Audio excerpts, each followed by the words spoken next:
Havia uma mãe no século passado, durante a Guerra Mundial, a primeira, que matou seus 13 filhos, que realizou 13 abortos. E durante a sua agonia final, por meio de visões, ela viu aquelas 13 crianças que ela despedaçou. E também, através dessas visões que ela teve, através delas, ela reconheceu que ela privou seus filhos da felicidade eterna. Então, essa é uma história triste, muito triste, revoltante. Assim como hoje há quem defenda o aborto, né? Isso é uma coisa que deixa a gente, sim, sem palavras. O coração fica apertado, apertado. Mas, lamentavelmente, essa foi uma história real e a gente espera que, através dela, quem defenda o aborto, pense um pouco, pense, porque isso é inconcebível, é irracional. Gente, a que ponto a gente chegou onde há pessoas que defendam o assassinato de crianças que não têm culpa nenhuma? Crianças que são privadas do direito de viver, são privadas principalmente, né, da eterna felicidade, da visão beatífica. Elas são privadas disso. E hoje, com essa mentalidade, especialmente após o século passado, onde houveram tantas revoluções, tantas manipulações, tantas lavagens cerebrais. Havia uma parteira alemã, né? Naquela época, haviam as potências unidas, como a Rússia, que estava lutando contra as potências centrais, a Alemanha. E essa parteira, ela era uma parteira alemã. Em vida, ela foi parteira por 40 anos. Ela realizou mais ou menos uns 2.300 partos. Só que ela começou a notar, nessa vida de parteira, que muitos abortos começaram a acontecer. Então, no começo do século XX, ela já notou uma grande elevação dos casos de aborto, né? E então, por conta também da economia do país, que demandava, né, que as indústrias que estavam começando produzissem os tecidos, produzissem os cimentos para ajudar nas trincheiras dos soldados durante a Primeira Guerra. E criou-se então alguns hospitais, né, que antes ela atendia nas casas, mas daí então ela foi para a cidade para ajudar num hospital. Naquela época as enfermeiras auxiliavam nas epidemias, né, só que havia um momento que o médico ele não estava no hospital.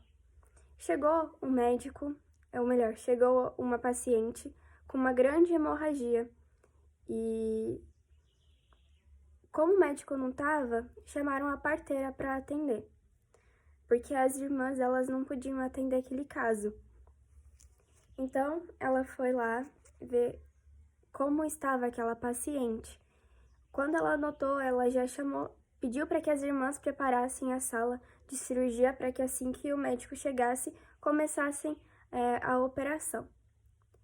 E ela foi procurar, assim, nas coisas, nos pertences da mulher para ver se tinha alguma informação, algum contato, se, por exemplo, ela achasse contato do padre para que pudesse vir da extrema unção, e ela não achou nada. Contudo, ela achou um cartãozinho que estava escrito o nome do sucessor do Dr. Marx. Quem era o Dr. Marx? O Dr. Marx nada mais era do que um grande abortista da comuna. Ele sempre realizava os abortos, ele odiava crianças, odiava ver mulheres gestantes, e ele realizava muitos abortos. Só que muitas das mulheres em que ele realizava o aborto, elas faleciam, elas não sobreviviam. E ele ficava com um grande peso na consciência, embora ele não se arrependesse de nada, não mudasse, ele vivia fugindo e voltando, e voltava a fazer mais abortos, e morriam mais mulheres, e ele voltava de novo, fugia para a Suíça para se esconder, né? Então, né, os homens da comuna, de toda a região, eles foram recrutados para ir para a guerra. E como a economia estava até que boa por conta dessa produção das fábricas para suprir as necessidades dos soldados das guerras, havia um homem, né, esse casal, que veio para essa cidade, abriram um bar e posteriormente abriram um cinema, só que começaram a trazer já muitas coisas desonestas e só que ninguém sabia por que ele não tinha sido recrutado para a guerra, com todos os homens, né? Eles tinham sido recrutados e esse homem não. Só que, então, essa mulher chegou no hospital, toda ensanguentada, e estava delirando, tendo várias alucinações. Então, naquela época, em que vários soldados também vieram, muitos jovens vieram ali para a comuna, para as cidades, e não tinham nem dinheiro para comer muitas vezes, só que se alimentavam. A moral já começava a decair nessa época, com aquelas revistas obscenas que eram oferecidas nesse bar, né? Então, notou-se que durante essa época, principalmente, houve uma grande elevação, um grande decaimento da moral entre os jovens. E, lamentavelmente, quando a mulher já estava ali no hospital, saiu um grande coágulo de sangue, bem espesso e escuro, e junto esse coágulo saiu o braço de uma criança de aproximadamente 5 meses. Então as irmãs foram lá preparar a sala de cirurgia, fizeram um aborto com uma incisão mecânica, né? Cortando, perfurando e destruindo a criança dentro do ventre da mãe. A parteira fala que essa foi a noite mais terrível da vida dela. Ela que já passou por tantos partos, tantas situações, perda de crianças e mãe sofrendo gritos, né, temores. Mas essa foi a pior noite da vida dela, ver aquele aborto. E ela diz que queria que todos aqueles, né, inspirados por Satanás, que defendem o aborto, que apoiam o aborto, estivesse ali naquela noite com ela, vendo todos aqueles casos. E ela mesmo, sensivelmente, sofrendo, né, ao ver tudo aquilo, ver aquela criança morta, saindo despedaçada. E ela disse que se todos que apoiam, né, o aborto estivessem ali, mas ela tinha que ser forte para ajudar aquela mãe, que já estava em agonia final. E o relógio, né, da torre da igreja começou a tocar meia-noite. Isso porque os quartos estavam todos escuros, porque a mulher ficava excessivamente excitada. Tava tendo as alucinações e qualquer luz ela já ficava mais excitada ainda. E então os sinos batiam. Tava noite, né? A janela tava aberta para que entrasse um pouco de ar ali para ajudar. Só que a mulher se levantou da cama e simplesmente foi na janela tentar se suicidar. E daí as irmãs, né, foram segurá-las e colocaram ela de novo na cama. Daí colocaram uma anestesia, mas mesmo assim não adiantou nada. Ela continuava tendo as alucinações. Eu já vou contar quais eram essas alucinações. Então ela deitou, se acalmou um pouco e de novo levantou com muita veemência. E ela começa a gritar, fugir, ela queria fugir de qualquer jeito. E daí o cabelo dela começava a ficar arrepiado. Ela estava muito amarela porque perdeu muito sangue, né? Ela olhava para a porta e tentava fugir e se levantava com muita pressa, com muita força, piorando, né? Cada vez mais o caso dela. Depois ela se acalma de novo e deitou assim no travesseiro como se ela tivesse morta. Depois ela se levanta de novo com força e começam as alucinações. Ela começa a contar 1, 2, 3, 4, 5, 6, 7, 8, 9, 10, 11, 12, 13. E daí ela fala 1, 2, 3, esse já tava pequenininho. 1, 2, 3, esse tava grandão já. 4, 5, 6. Esses aqui foram partidos no meio e mesmo assim ainda se mexiam. 7, 8, 9. Ah, esse aqui arrancou a cabecinha. E dizia, né, outro que cortou o bracinho, outro que arrancou a perninha e mesmo assim ainda continuava se mexendo. E ela foi relatando. As alucinações dela demonstravam todos os abortos que ela havia feito. Ou seja, em vida, ela abortou 13 crianças. E daí ela perguntava, onde é que tá sua cabeça? Cadê os seus olhos? Por que vocês não têm olhinhos? E daí depois, nas alucinações, ainda ela perguntava, né, para as enfermeiras que estavam ali, mas vocês não veem o que eu tô vendo? E daí ela via os filhos dela, todos que ela havia abortado, sem olhinhos, sem a cabeça, sem as perninhas. E daí, de repente, nas alucinações, ela já via que as crianças, né, elas iam, mamãe, você nos tirou os olhinhos, nós viemos buscar os seus. Mamãe, você nos arrancou as mãozinhas, nós viemos buscar a sua. Mamãe, gente, isso... E como a gente sabe, né, as crianças que morrem sem o batismo, elas vão pro limbo, ou seja, elas estão impedidas de verem a Deus. Estão impedidas da visão beatífica. E essa mulher que não tinha religião nenhuma, mas nessas alucinações, as crianças diziam para ela, você nos impediu de ver a luz, mãe, você nos tirou o céu. Você nos impediu que tivéssemos a veste do batismo. E ela começava a gritar e ela ficava desesperada. E ela via aquelas crianças vindo reclamar para ela por que ela tirou a vida delas, porque ela não deu a elas a graça do batismo. E porque, né, ela arrancou as partes dos corpinhos dela. E as crianças viam e pediam a ela, e ela começava de novo, 1, 2, 3, 4, 5, 6, e contava todos os abortos que ela tinha feito. E a parteira, né, ela ficava estagnada. Às vezes a mulher parava e depois contava, só que ela não tinha entendido ainda que ela tinha abortado 13 crianças. E daí, assim, nesse momento já tinha saído o bracinho e depois saiu a perninha da criança. E a parteira falou, mas será que então, esses 13 números que ela tá contando, então será que esse é o 13º aborto que ela tá realizando?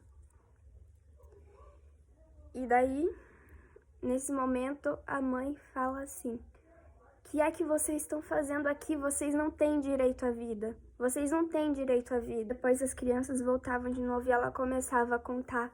E as crianças diziam, você nos tirou a paz, você nos tirou o sossego eterno.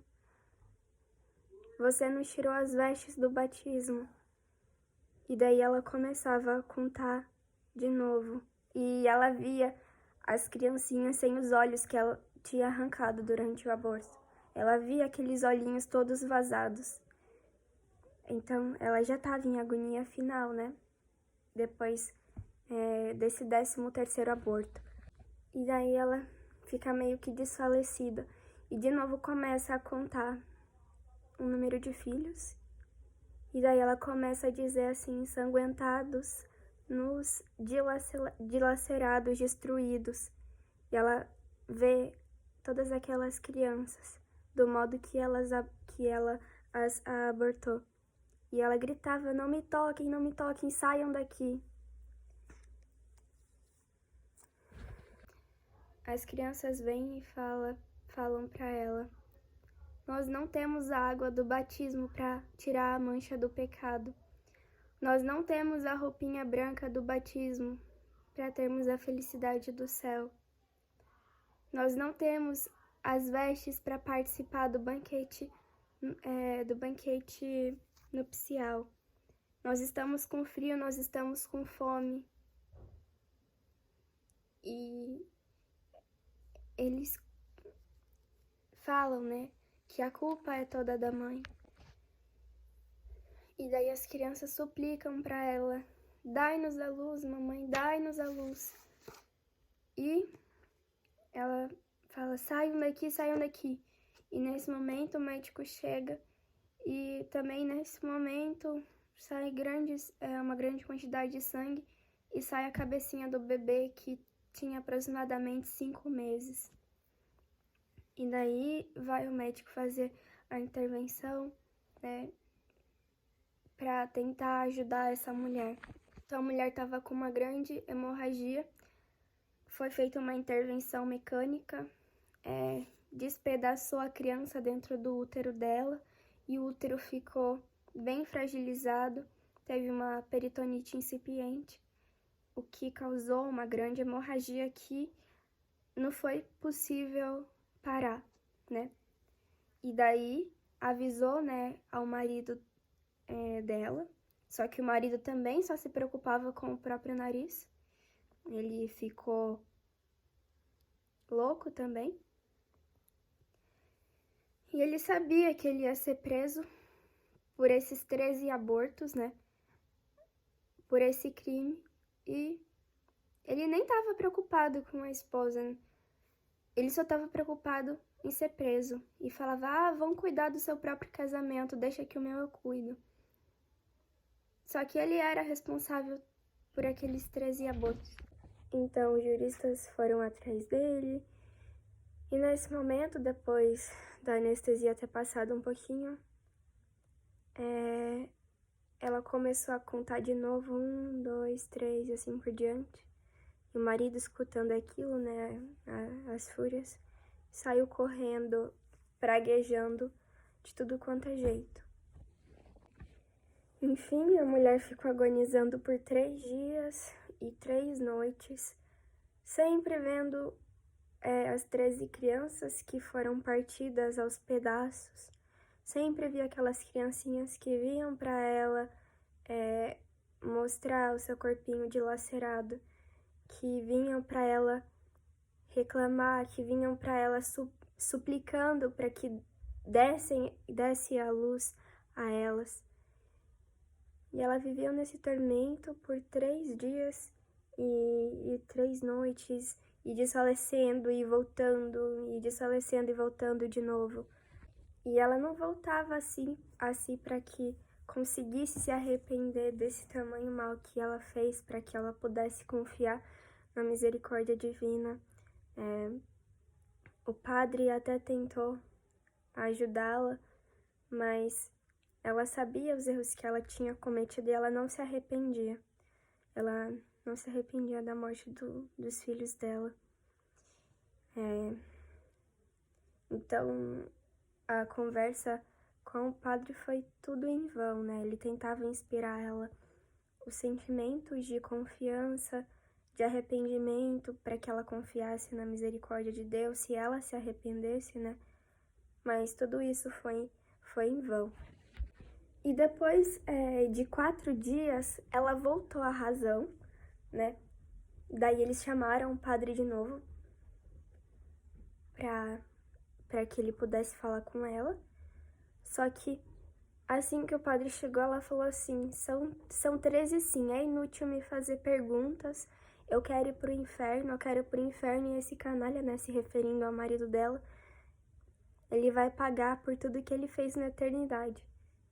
E assim, né, ela desejando ir pro inferno, expirou e foi pra eternidade, não se arrependendo de ter abortado a 13 crianças durante essa vida.